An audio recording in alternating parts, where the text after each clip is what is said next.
अभी तक हम लोग ये जान चुके हैं कि भारत के संविधान में मूल चीजें क्या हैं। हम लोग उसकी प्रस्तावना पढ़ चुके हैं।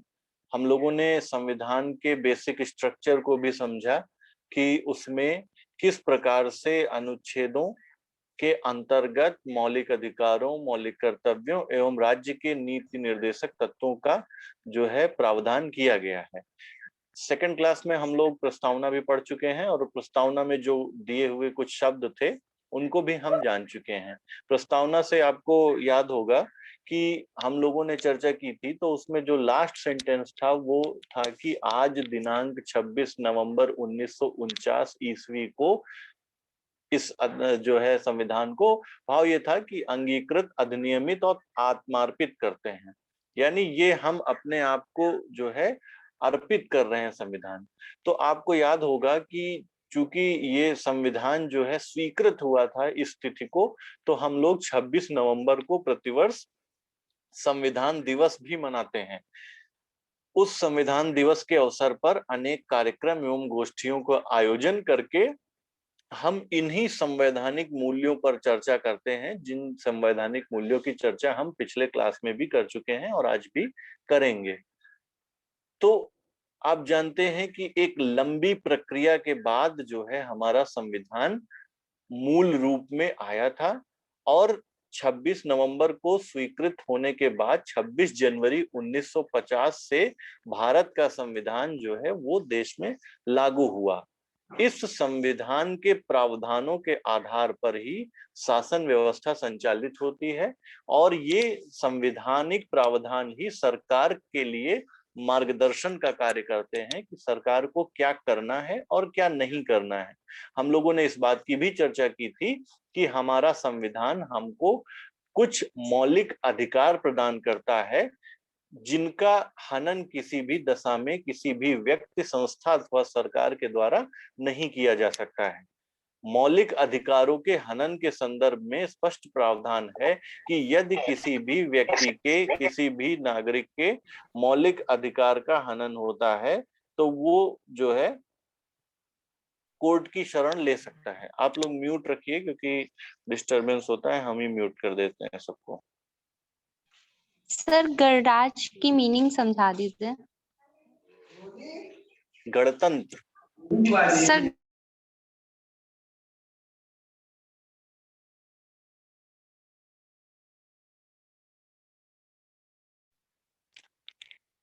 जो गणराज्य या गणतंत्र की बात हम करते हैं, प्रस्तावना में जो हम लोगों ने चर्चा की थी, गणतंत्र मतलब शब्द से ही समझिए कि लोगों का तंत्र। कि जैसे लोकतांत्रिक और गणतांत्रिक राज्य। लोकतंत्र का मतलब कि जो शासक होंगे, जो सरकार होगी, जिसको हम सरकार चलाने का दायित्व देंगे, वो जनता द्वारा जो है जनता की सर्वोच्चता की बात करता है। कि लोकतंत्र मतलब कि जो शासक है उसने सारे जो अधिकार हैं वो किससे प्राप्त किए हैं, किसने दिए हैं, जनता ने दिए। गणतंत्र का मतलब कि जो हमारा राष्ट्र का मुखिया होगा, जो सर्वोच्च पदाधिकारी होगा, वो चुन करके आएगा। वो किसी जो है परिवार का पारंपरिक रूप से जो है वो पद नहीं प्राप्त होगा। जैसे हमने जब इस गणतंत्र शब्द की और गणराज्य शब्द की चर्चा की थी, तो यही बताया था कि गणतंत्र से आशय ऐसे व्यवस्था से है जहां पर शासक जनता के मत के माध्यम से चुन करके आएगा। जैसे भारत में सर्वोच्च कौन है? राष्ट्रपति। यह प्रत्यक्ष जनता द्वारा नहीं चुना जाता है, जनता अपने जिन प्रतिनिधियों को चुनती है उनके द्वारा चुना जाता है। तो जो हमारा गणतंत्र है उसका भाव क्या है कि जो सर्वोच्च व्यक्ति है वो चुन करके आएगा। जैसे ब्रिटेन में ऐसा नहीं है। ब्रिटेन में एक राजशाही परंपरा है और उसी परंपरा के हिसाब से जो है वो राजा तय होता है। तो गणतंत्र से ही आशय है। अब हम लोग चर्चा आज की क्लास में करेंगे कि भारत के संविधान में जो कुछ मूल्य हैं उनको जो भी प्रावधान है उनमें जो हमको मूल बात समझ में आती है, जो मूल भाव है, उसको अचीव करने में एजुकेशन का क्या रोल है। तो हम भारत के संविधान के अगर हम भाव को देखने लगेंगे तो इसमें हमको सभी प्रकार के जो सकारात्मक भाव हैं वो मिलेंगे, लेकिन हम लोग कुछ मूल भावों की चर्चा यहाँ पर करेंगे। जैसे सबसे पहला भाव है स्वतंत्रता। भारत का संविधान जो है वो भारत के नागरिकों को स्वतंत्रता प्रदान करने की बात कहता है। अगर हम जब स्वतंत्रता की बात करते हैं तो हमको हमारे ज़हन में ये आता है कि हम लोगों ने अंग्रेजी शासन से स्वतंत्रता प्राप्त की थी। 15 अगस्त 1947 को देश आजाद हुआ था।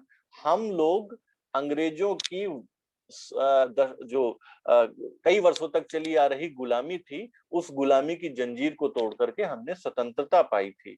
लेकिन स्वतंत्रता का मूल जो आशय है, वो ये नहीं है कि किसी पराधीन सत्ता से मुक्ति प्राप्त करना स्वतंत्रता नहीं है। स्वतंत्रता, वास्तविक स्वतंत्रता का जो भाव है वो इससे काफी ज्यादा वृहद है।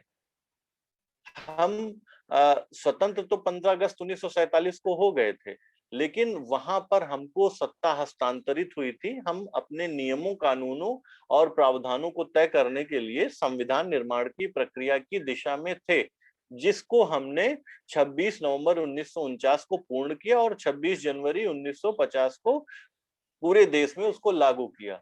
तो भारत का संविधान ये कहता है कि भारत के नागरिकों को स्वतंत्रता जो है प्राप्त हो, ये हमारा मूल भाव है। तो स्वतंत्रता की अगर हम मूल शब्द की बात करें तो स्वतंत्रता, अगर हम बहुत जनरल शब्दों में बात करें कि हम स्वतंत्र किसको कहेंगे, जिसके ऊपर कोई बंदिश ना हो, है, जिसको कोई रोकने टोकने वाला ना हो, तो हम लोग यही कहते हैं कि ये बड़ा आजाद है, ये जो मन में आता है करता है, इसको कोई रोकता टोकता नहीं। ये बहुत सीमित और जो है बहुत ही संकुचित परिभाषा है। स्वतंत्रता का जो मूल भाव होता है, स्वतंत्रता का अर्थ होता है कि ऐसे वातावरण का सृजन करना जहां पर सभी को विकास के अवसर उपलब्ध हों। यानी कि जो व्यक्ति है, हम उस देश में ऐसी व्यवस्थाएं लागू करें जहां पर सभी को स्वतंत्रता हो विभिन्न कार्यों को करने की। यानी यदि वो पढ़ना चाहता है तो पढ़ सके, विद्यालय हो, स्वास्थ्य दिक्कत है तो किसी भी जो है हॉस्पिटल में वो अपना उपचार करा सके, और भी बहुत प्रकार की स्वतंत्रता, धर्म की स्वतंत्रता, उपासना की स्वतंत्रता, हाँ? विश्वासों को मानने या ना मानने की स्वतंत्रता।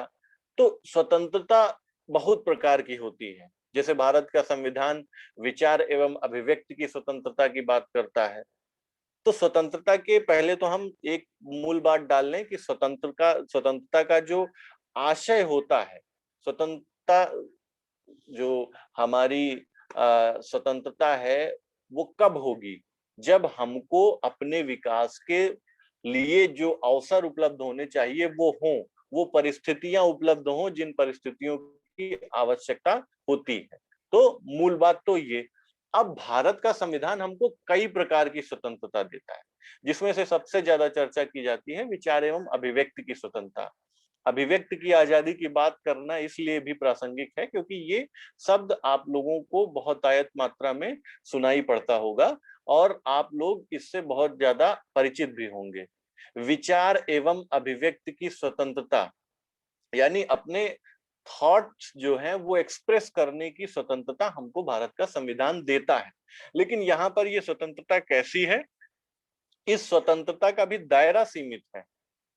यानी कि अगर भारत का संविधान हमें विचार एवं अभिव्यक्ति की स्वतंत्रता प्रदान करता है तो इसका मतलब ये नहीं कि हम कुछ भी कह सकते हैं। हम एक दायरे में अपनी बात रखने के लिए स्वतंत्र हैं। हम ऐसी बात करने के लिए स्वतंत्र नहीं है जिससे किसी धर्म, समुदाय, संप्रदाय या जाति या वर्ग विशेष की भावनाएं आहत हों। हमें भारत का संविधान ये आजादी नहीं देता कि हम किसी को भी कुछ भी कहें, किसी को भी गाली दे दें, किसी के भी धर्म को हीन बता दें, किसी भी धर्म की परंपराओं की आलोचना करें। कोई ऐसी बात हम नहीं बोल सकते वो स्वतंत्रता की अभिव्यक्ति के दायरे में नहीं आएगी जो एक किसी वर्ग, संप्रदाय या समुदाय या जाति या किसी विशिष्ट समूह को जो है कहीं ना कहीं वो आहत करती हो। तो विचार एवं अभिव्यक्ति की ये स्वतंत्रता संविधान हमको देता है, लेकिन इसके लिए बहुत सारी मर्यादाएं भी तय की जाती हैं, और ये मर्यादाएं कुछ संविधान में वर्णित होती हैं और कुछ मर्यादाएं निर्धारित की जाती हैं भारत के न्यायालय के द्वारा। जब भी जो है किसी भी प्रावधान को परिभाषित करना होता है तो न्यायालय उस पर अपनी टिप्पणी करता है और उसको बताता है कि इस चीज को किस प्रकार समझा जाए और किस प्रकार लागू किया जाए। जैसे कोई भी किसी का कोई स्टेटमेंट ऐसा आया जिसको चैलेंज किया गया कि ये विचार एवं अभिव्यक्ति के दायरे में नहीं आता है, तो फिर जो न्यायालय है वो उसको एग्जामिन करता है कि ये उचित है या अनुचित है, फिर वो अपनी टिप्पणी देता है और न्यायालय द्वारा दिए गए निर्णय जो होते हैं वो नजीर होते हैं। अगर उसने कोई टिप्पणी की है तो आगे की उस परिस्थिति में उसको जो है नजीर माना जाएगा और उसकी बात को स्वीकार किया जाएगा। तो हम यहाँ पर अपनी बात को सीमित रखते हैं उस बिंदु पर कि इन मूल्यों की स्थापना में शिक्षा कैसे सहायक है। जैसे स्वतंत्रता की बात करें तो हमको समझ में आता है कि हम स्वतंत्र हैं, कोई रोक टोक नहीं है, लेकिन मैकियावेली ने स्वतंत्रता की परिभाषा देते हुए कहा था कि स्वतंत्रता का आशय जो है वो आ, ऐसे बंधनों के मतलब उनका कहना था कि जो उचित बंधन है वो हम पर लगाए जाएं, अनुचित बंधनों की समाप्ति ही स्वतंत्रता है। मतलब जो ऐसी चीजें जो गैर जरूरी हैं उन पर हमें रोका ना जाए, लेकिन जो आवश्यक चीजें हैं उन पर हमको रोक टोक लगाई जाए। जैसे आप कोई आर्मी का अपना सीक्रेट एरिया है, आपको वहां जाने से रोका जाए तो आप कह सकते हैं कि भारत का संविधान हमें स्वतंत्रता देता है कहीं भी विचरण की, आप मेरी स्वतंत्रता बाधित कर रहे हैं, तो ऐसा नहीं है। वहां पर आवश्यकता है उचित बंधन लगाने की कि आपका वहां पर प्रवेश होना उचित नहीं है। तो स्वतंत्रता से आशय अनुचित बंधनों की समाप्ति एवं उचित बंधनों को लागू किया जाना, ये भाव हमको स्वतंत्रता की जो है वो भान कराता है। अब मूल बात की शिक्षा इस भाव की प्राप्ति में कैसे सहायक हो सकती है। तो अगर हम बात करें कि जैसे कोई व्यक्ति जब शिक्षित होता है तो वो करणीय और अकरणीय जो बातें हैं, जो चीजें हैं, जो कर्म हैं, उनमें भेद जानता है कि हमें क्या करना चाहिए क्या नहीं करना चाहिए। तो एक शिक्षित व्यक्ति जागरूक होता है और जागरूकता के माध्यम से वो स्वतंत्रता के वास्तविक अर्थ को समझ पाता है। जैसे स्वतंत्रता का मतलब कुछ भी कर डालना, कुछ भी कह देना नहीं होता है। स्वतंत्रता के मूल अर्थ को जब व्यक्ति जानेगा शिक्षा के माध्यम से, तो वो शिक्षित व्यक्ति अधिक ज्यादा से ज्यादा ये प्रयास करेगा कि हम इस संवैधानिक मूल्य का अनुपालन करें। तो शिक्षा उसके इस जो है भाव को लागू कराने में मदद करती है। तो ये एक भाव हो गया। अब इसके बाद एक संविधान का जो मूल भाव है वो है समानता। समानता भी मूल भाव है, समानता को भी हम लोगों ने जो है समझा। समता का अधिकार भारत का संविधान हमको देता है। तो ये समानता और समता की आवश्यकता क्यों पड़ी? क्योंकि भारत के इतिहास का जब हम अध्ययन करते हैं तो हमको प्रत्येक शासन काल में सामाजिक अध्ययन, जो सामाजिक उस समय की व्यवस्था थी, जब हम उसका अध्ययन करते हैं तो पृथक पृथक जो है विचार और निष्कर्ष निकल करके आते हैं। तो जो समता का भाव है, पहले तो ये जान ले समता क्या है। समता मतलब समानता, इक्विटी, कि हमारे लिए व्यवस्थाओं के लिए सभी लोग समान हों, कोई भी ऊंचा कोई भी नीचा ना हो, किसी भी व्यक्ति को ज्यादा महत्व दिया जाना, किसी को कम महत्व दिया जाना और किसी को बिल्कुल महत्व ना दिया जाना, ये जो है ऐसा भाव असमानता पैदा करता है। समानता क्या भाव ये कहता है कि सभी लोगों को हम समान रूप से ट्रीट करें। हम सभी मनुष्य हैं और मनुष्य होने के नाते जो हमको अधिकार कुछ प्राप्त होने चाहिए, जो हमारे मानवाधिकार हैं, वो हमें मिले, उसमें किसी भी प्रकार का कोई विभेद ना हो। संविधान कानून व्यवस्था, सरकार, शासन सबके लिए सभी लोग समान हैं। ऐसा नहीं है कि एक जो है कोई अमीर व्यक्ति है तो उसको बेहतर इलाज मिलेगा और गरीब व्यक्ति है उसको कमतर इलाज मिलेगा। ऐसे किसी भी प्रकार के विभेद को चैलेंज किया जा सकता है। हाँ? सरकारें हालांकि गरीब वर्गों के कल्याण के लिए कुछ योजनाएं जरूर चलाती हैं, लेकिन ऐसा नहीं हो सकता कि केवल अमीर वर्ग के लिए योजनाएं चलाई जाएं। ये विमर्श जो है बहुत यानी ये जो डिस्कशन है ये बहुत व्यापक ले जाया जा सकता है। जो समानता का भाव है, जैसे हमने आपसे कहा कि सभी को समानता का भाव प्रदान करते हुए, सभी को समान मानते हुए सभी के लिए समान व्यवस्थाएं की जाए, लेकिन कभी कभी समानता के लिए कुछ ऐसे वर्जनाएं लगानी पड़ती हैं, कुछ ऐसे कानून बनाने पड़ते हैं जिससे वो समानता हम प्राप्त कर पाए। जैसे सभी को रोजगार के अवसर मिले, इसके लिए कुछ विशेष प्रावधान सरकार कर सकती है। हाँ? कभी कभी कुछ ऐसे जो है अवसर आपको दिखेंगे कि जहां पर लगेगा कि यहाँ तो मैं फार्म ही नहीं डाल सकता, यहाँ पर केवल इस वर्ग या इस क्षेत्र के लोगों के लिए ही जो है बंदिश लगा दी गई। जैसे हरियाणा में अभी कोई एक सरकार ने निर्णय लिया था कि जो ये मल्टीनेशनल कंपनियां हैं और जो प्राइवेट संस्थान हैं, वो 80% ऐसे या कुछ प्रतिशत उन्होंने निर्धारित किया था कि इतने प्रतिशत लोग इसी राज्य के होंगे। तो हम क्या वहां पर जाकर के चैलेंज कर सकते हैं कि हम भी भारत के नागरिक हैं, तो मुझे वहां समानता क्यों नहीं दी जा रही, वहां क्यों हमको हटाया जा रहा है, वहां में क्यों आवेदन नहीं करने दिया जा रहा है? तो वो सरकारों का अधिकार होता है कि यदि कोई ऐसा समूह है जो समानता के इस भाव को प्राप्त होने से वंचित हो रहा है, तो उसके लिए कुछ विशेष प्रावधान करके उसको आगे बढ़ने के अवसर दिए जाएंगे। जैसे आरक्षण का प्रावधान है। आरक्षण का प्रावधान इसीलिए है कि हम इस समता के भाव को प्राप्त कर सकें। जो देश का की अर्थव्यवस्था है, जो समाज है, उसमें हम जो ऐसा वर्ग जो अभी तक वंचित वर्ग रहा है, जिसको अभी विकास में समुचित भागीदारी नहीं मिली है, उसको हम मुख्य धारा में लाने के लिए कुछ प्रावधान करेंगे। तो वो कहीं भी समता के अधिकार का उल्लंघन नहीं करता। जब हम समता की बात करते हैं तो भाव आता है समानता की, हम सभी बराबर हैं, कोई बड़ा या कोई छोटा नहीं, कोई ऊंचा कोई कमतर नहीं है। लेकिन कोई ऊंचा कोई कमतर ना रहे, इसके लिए कई ऐसे प्रावधान सरकार कर सकती है जिन पर आप ये सोच सकते हैं कि ये समानता के अधिकार का उल्लंघन है, लेकिन वो होता नहीं है। ठीक है? तो समानता एक तो अब हम बात करें कि समानता शिक्षा के माध्यम से कैसे प्राप्त की जा सकती है। जैसे हम जब भारत के संविधान भी बात करता है और सामान्य रूप में समानता की जब हम बात करते हैं तो एक तो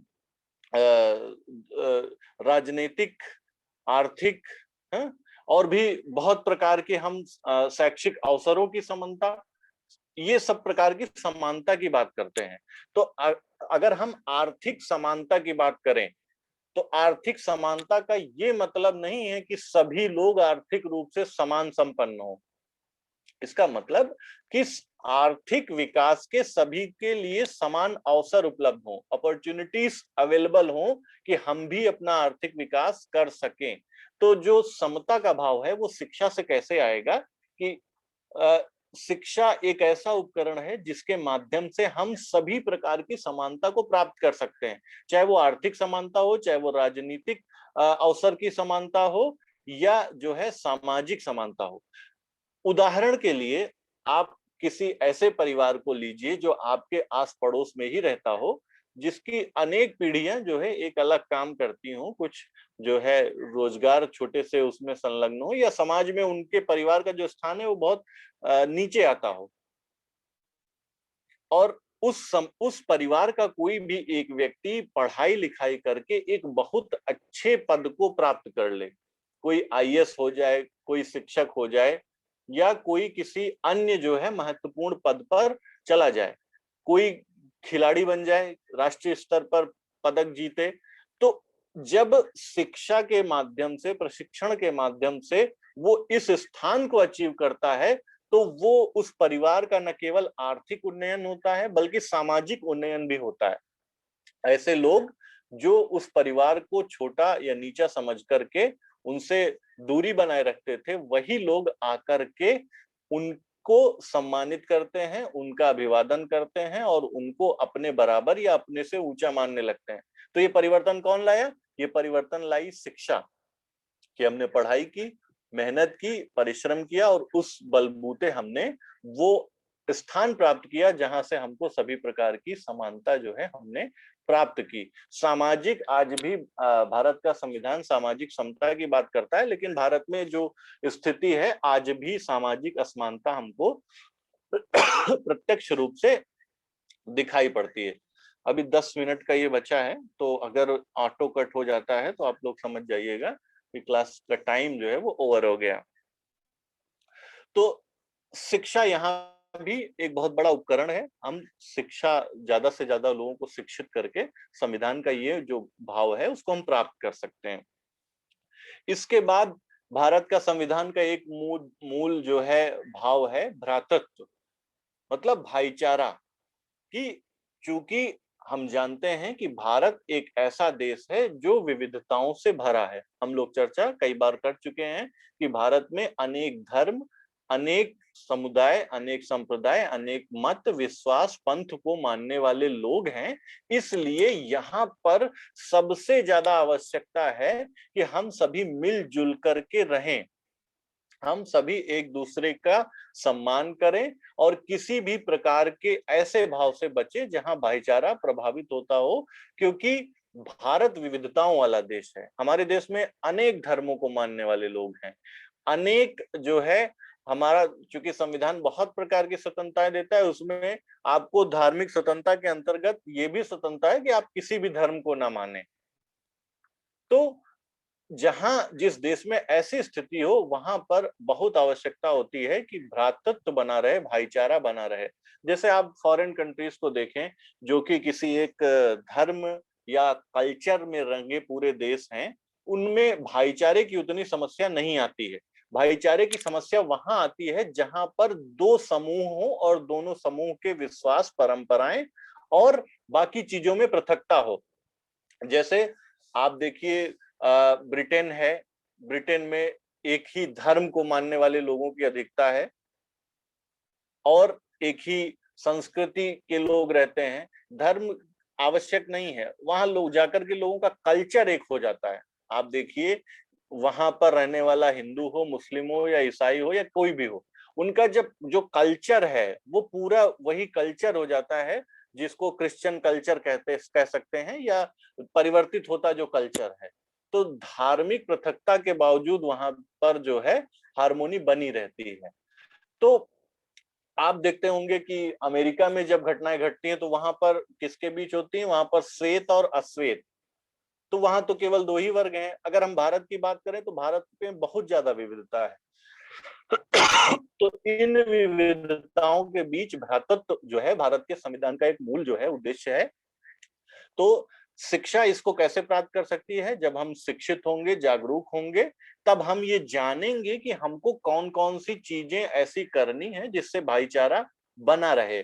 जैसे एक अशिक्षित व्यक्ति, या जब जो है आप लोग तो इस पीढ़ी के हैं, आप इससे पहले जो है गांव में होता था कि एक जाति का व्यक्ति अगर जो है, तथाकथित ऊंची और नीची जातियां एक दूसरे के यहाँ आदान प्रदान बर्तनों का और साथ में उठना बैठना नहीं होता था। बर्तन अगर छू जाता था तो उसको अपवित्र मान के अग्नि से जो है आग जला करके उसको पवित्र करते थे। ये एक तब का भाव था जब हमारे देश में शिक्षा और जागरूकता का स्तर थोड़ा वो नहीं था। लेकिन शैक्षिक जो है प्रसार के माध्यम से ये बदलाव आया। जैसे हम सभी स्कूल कॉलेज जब जाते हैं तो अपने साथ पढ़ने वाले विद्यार्थी का अब टिफिन भी शेयर करते हैं।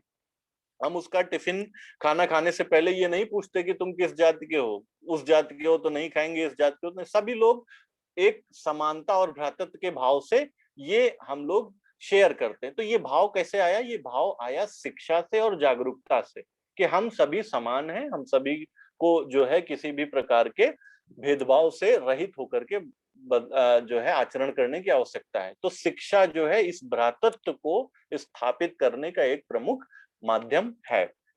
इसके अलावा समाजवाद की बात करता है भारत का संविधान। समाजवाद से आशय हमने आपको बताया था कि सार्वजनिक जो संसाधन है, जो राष्ट्र के संसाधन है, उन पर सभी का हक हो। ऐसा ना हो कि पूंजीवादी व्यवस्था क्या कहती है, पूंजीवादी व्यवस्था में जो पूंजीपति होते हैं, जो उद्यमी होते हैं, जो उद्यम करते हैं, उद्योग लगाते हैं, वही व्यवस्थाओं पर अधिकार रखते हैं, वही जो है संसाधनों पर अधिकाधिक अधिकार उनका होता है। लेकिन शिक्षा जो है भारत का जो ये समाजवादी लक्ष्य है, इसको प्राप्त कराने में समर्थ है, क्योंकि समाजवादी लक्ष्य के अंतर्गत जब व्यक्ति शिक्षित होगा तो उसके पास अवसरों की समानता होगी। यानी वो शिक्षा प्राप्त करके जो है वो किसी भी क्षेत्र में जा सकता है, अपना आर्थिक विकास में योगदान दे सकता है। ऐसा नहीं है कि देश पूंजीपतियों के हाथ में है और हम उन्हीं के जो है ऊपर निर्भर हैं, हम उनकी व्यवस्था में हस्तक्षेप नहीं कर सकते। तो समाजवादी ये जो भाव है, ये भी शिक्षा के माध्यम से कहीं न कहीं इसकी स्थापना किया जाना संभव है। इसके अलावा धर्मनिरपेक्षता, जो जैसा कि हम लोगों ने भी चर्चा की, धर्मनिरपेक्षता क्या है, हमने आपको बताया था कि धर्मनिरपेक्षता से आशय है कि सभी धर्मों को पर्याप्त महत्व देना, सम्मान देना, किसी को ऊंचा या नीचा न समझना। जो सेकुलरिज्म की बात की जाती है, वही जो है सेकुलरिज्म, ये धर्मनिरपेक्षता है। धर्मनिरपेक्षता से आशय यही है कि हम सभी धर्मों को समान रूप से महत्व दें। तो आप देखिए कि ये जो सांप्रदायिकता और धार्मिक विद्वेष, ये सब चीजें वहां पर ज्यादा होती हैं जहां पर शिक्षा का अभाव है। ऐसे लोग जो शिक्षित नहीं है, उनके पास काम नहीं है कोई, वो इन सब जो है गतिविधियों में संलग्न रहते हैं। मतलब ऐसी गतिविधियां जो सामाजिक भाईचारे और जो धर्मनिरपेक्षता का भाव है, इसको उन्मूलन करती हैं, इनका विरोध करती हैं, इनके विरुद्ध कार्य करती हैं। तो शिक्षा धर्मनिरपेक्षता के भाव को लागू कराने में एक बहुत बड़ा उपकरण हो सकती है। ज्यादा से ज्यादा लोग शिक्षित होंगे तो ज्यादा से ज्यादा लोग ये बात समझ पाएंगे कि मनुष्य मनुष्य होता है। हमारे द्वारा अपनाई जाने वाली उपासना पद्धति का कोई भी हस्तक्षेप इस बात में नहीं होता है कि हम श्रेष्ठ हैं या वो श्रेष्ठ है। तो शिक्षा के माध्यम से हम धर्मनिरपेक्षता के भाव को जो है स्थापित कर सकते हैं। इसके बाद एक प्रमुख भाव जो है वो है न्याय।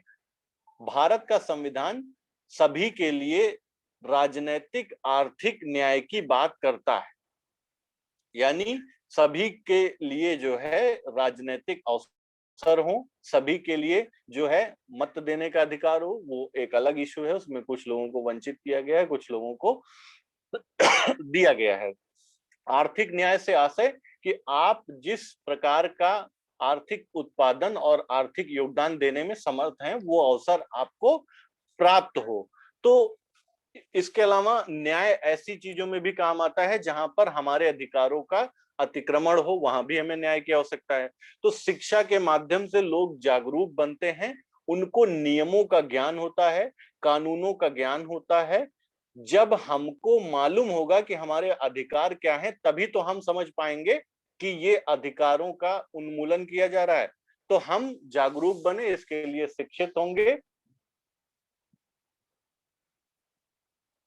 अभिषेक शर्मा, अब हमें लगता है कि ये मीटिंग भी एंड होने वाली है, तो न्याय अभी हम आपका प्रश्न नोट कर लेते हैं और जब अगली क्लास होगी तो उसमें डिस्कस किया जाएगा उस पर। आप व्हाट्सएप पे भी भेज दीजिएगा क्योंकि मैं पूरा भी पढ़ नहीं पाया। तो जो न्याय का भाव है, ये भी प्राप्त कराने में शिक्षा का बड़ा रोल है। शिक्षा के माध्यम से हम अपने अधिकारों एवं कर्तव्यों को जानेंगे और उसके माध्यम से यदि हमारे साथ कहीं अन्याय होता है तो हम उसके विरुद्ध न्यायालय की शरण ले सकते हैं या व्यवस्था के पास जा सकते हैं। तो ये सारे कुछ संवैधानिक मूल्य थे जिनकी स्थापना की